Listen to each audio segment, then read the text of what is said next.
بسم اللہ الرحمن الرحیم۔ السلام علیکم معزز ناظرین،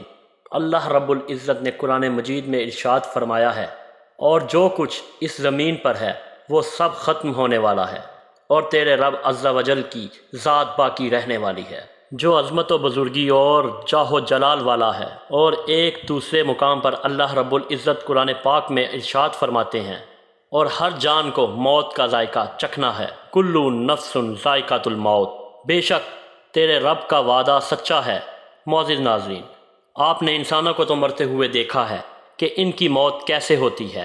اور ان کی روح کیسے نکلتی ہے۔ بعض انسانوں کا نزاع کے وقت انتہائی تکلیف دہ ہوتا ہے، اور بعض انسانوں کی روح ایسے قبض کر لی جاتی ہے جیسے مکھن میں سے بال نکال دیا جائے۔ لیکن کیا آپ کو پتہ ہے کہ پرندوں اور جانوروں کو موت کیسے آتی ہے؟ آج کی اس ویڈیو میں ہم آپ کو بتائیں گے کہ جانوروں کی موت کیسے ہوتی ہے اور جانوروں کی روح کون سا فرشتہ قبض کرتا ہے، حضرت اسرائیل علیہ السلام یا کوئی اور فرشتہ؟ اور کیا جانوروں کو بھی موت کے وقت روح نکلنے کی سختی محسوس ہوتی ہے؟ اور کیا ان کو بھی نزاع کی تکلیف ہوتی ہے؟ اور جانور اپنی موت مرنے سے پہلے کہاں چلے جاتے ہیں؟ کیا جانوروں کو موت سے پہلے اپنی موت کا علم ہو جاتا ہے؟ اور اپنی طبی موت مرنے والے جانوروں کی لاشیں ہمیں نظر کیوں نہیں آتی؟ معزز ناظرین، ان تمام سوالات کے جواب قرآن و حدیث کی روشنی میں آج کی اس ویڈیو میں ہم آپ کو بتائیں گے، لہٰذا آپ سے گزارش ہے کہ ہماری اس ویڈیو کو اینڈ تک ضرور دیکھیے گا اور چینل کو سبسکرائب بھی ضرور کیجیے گا۔ معزز ناظرین، اللہ تبارک و تعالیٰ نے جس چیز کو بھی زندگی عطا فرمائی، پھر چاہے وہ انسان ہو، جانور ہو، پرندے ہوں یا کوئی اور مخلوق، اس نے ایک دن موت کا ذائقہ ضرور چکھنا ہے، اور اس کی زندگی ہمیشہ کے لیے ختم ہو جانے والی ہے۔ جس طرح انسانوں کو مقررہ وقت پر موت آتی ہے، اسی طرح جانوروں کو بھی مقررہ وقت پر موت آتی ہے۔ آپ جانتے ہیں کہ ہمارے معاشرے میں ہمارے ارد گرد بہت سارے جانور، پرندے اور بہت سی مخلوقات رہتی ہیں، لیکن جب کوئی جانور مرتا ہے تو ہمیں صرف ان جانوروں کی لاشیں نظر آتی ہیں۔ جو جانور حادثاتی طور پر مرتے ہیں، جیسا کہ روڈ ایکسیڈنٹ میں مرنے والے جانور، یا وہ جانور جن کو قید میں رکھا گیا ہو، یا پھر وہ جانور جن کا شکار کیا گیا ہو، ایسے جانوروں کی لاشیں تو ہمیں نظر آتی ہیں، لیکن جو جانور اپنی زندگی کا وقت پورا ہونے کی وجہ سے اپنی طبعی موت مرتے ہیں، ان کی لاشیں ہمیں نظر کیوں نہیں آتی؟ اس لیے آپ نے کبھی طبعی موت مرنے والے جانوروں کی روحیں نکلنے کا اور نزاع کا منظر نہیں دیکھا ہوگا۔ روایت میں ہے کہ ایک شخص حضرت امام جعفر صادق علیہ السلام کی خدمت میں حاضر ہوا اور آپ سے سوال کیا کہ جو جانور، پرندے اور کیڑے مکوڑے یعنی حشرات اپنی طبعی موت مرتے ہیں، ان کی لاشیں ہمیں نظر کیوں نہیں آتی؟ وہ کہاں پر چلی جاتی ہیں؟ جیسا کہ ہمارے علاقے میں چوہے، بلیاں، پرندے اور دیگر جانور پائے جاتے ہیں،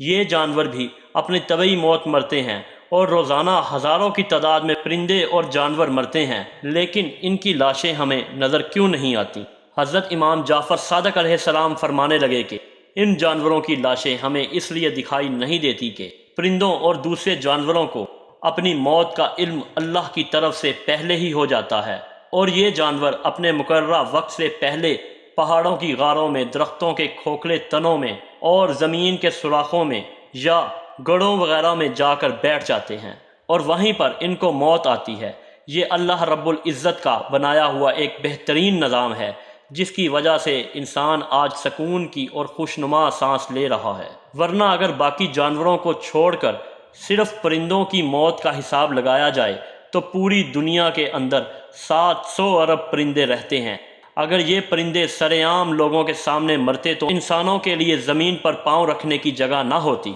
اور ان کے مردہ جسم غلاظت اور بے شمار بیماریوں کی وجہ بنتے۔ یہ تو صرف پرندوں کی بات ہے، جو اللہ رب العزت کے اڑنے والی مخلوق ہے، اور اللہ رب العزت نے بے شمار مخلوقات کو پیدا کیا جو ہماری اس روئے زمین پر رہتی ہے۔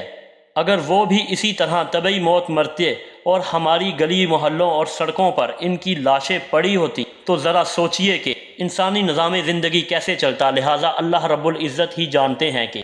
اس دنیا کے نظام کو کیسے چلانا ہے، لہٰذا اللہ تعالیٰ ان جانوروں کو ان کی موت سے پہلے ہی ان کی موت کے بارے میں بتا دیتا ہے، تاکہ یہ جنگلوں، پہاڑوں میں چلے جائیں اور وہاں پر ان کو موت آ جائے۔ بے شک پرندوں کا دور دراز علاقوں میں جا کر مرنا بھی اللہ تعالیٰ کی تمام نعمتوں میں سے ایک نعمت ہے، ورنہ روئے زمین پر اس قدر گندگی، غلاظت اور بیماریاں پھیل جاتی کہ انسانوں کا زندہ رہنا مشکل ہو جاتا، جیسا کہ اللہ رب العزت قرآن مجید میں ارشاد فرماتے ہیں فَبِأَيِّ آلَاءِ رَبِّكُمَا تُكَذِّبَانِ،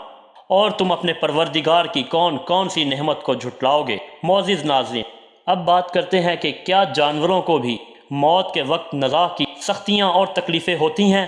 اس بارے میں روایات میں آتا ہے کہ نزاع کی سختیاں برحق ہے، اور نزاع کی سختی ہر انسان کو اس کے اعمال کے مطابق دی جاتی ہے، اور موت کے وقت جو انسان کو تکلیف محسوس ہوتی ہے وہ اس کے اعمال کے مطابق ہوتی ہے۔ اگر تو کوئی نیک انسان ہو اس کو موت کے وقت بہت کم تکلیف ہوتی ہے، اور اگر کوئی گناہ گار انسان ہو تو اس کی روح تڑپا تڑپا کر اور بہت تکلیفوں کے ساتھ قبض کی جاتی ہے۔ لیکن پرندے اور جانور تو اعمال کے مستثنیٰ ہیں، لیکن ان پر نزاع کی سختی تو طاری ہوتی ہے، لیکن وہ کس نوعیت کی ہوتی ہے یہ صرف اللہ تعالیٰ ہی جانتے ہیں۔ ناظرین، اب آپ کو بتاتے ہیں کہ جانوروں کی روح کون قبض کرتا ہے، حضرت عزرائیل علیہ السلام یا کوئی اور فرشتہ، یا پھر ان کی زندگی کسی اور طریقے سے ختم ہوتی ہے؟ تو اس بارے میں مختلف روایات ملتی ہیں۔ ایک روایت کے مطابق جانوروں، پرندوں اور درختوں کی زندگی ایک تسبیح میں ہوتی ہے۔ یہ اپنی پوری زندگی اللہ تبارک و تعالیٰ کی تسبیح بیان کرتے ہیں اور اللہ تبارک و تعالیٰ کے حمد و ثنا کرتے ہیں۔ جب وہ تسبیح ختم ہو جاتی ہے تو ان کو موت آ جاتی ہے اور ان کی روح قبض ہو جاتی ہے، لہٰذا حضرت عزرائیل علیہ السلام ان کی روح قبض نہیں کرتے۔ اور ایک دوسری روایت کے مطابق جو کہ مستند اور صحیح حدیث ہے، اس روایت کے مطابق تمام جن و انس کی روح حضرت عزرائیل علیہ السلام قبض کرتے ہیں، اور یہ ذمہ داری صرف حضرت عزرائیل علیہ السلام کے پاس ہی ہے، جیسا کہ حدیث پاک میں آتا ہے کہ ایک مرتبہ حضرت عزرائیل علیہ السلام نے حضور اکرم صلی اللہ علیہ وآلہ وسلم کی خدمت میں عرض کیا کہ یا رسول اللہ صلی اللہ علیہ وآلہ وسلم،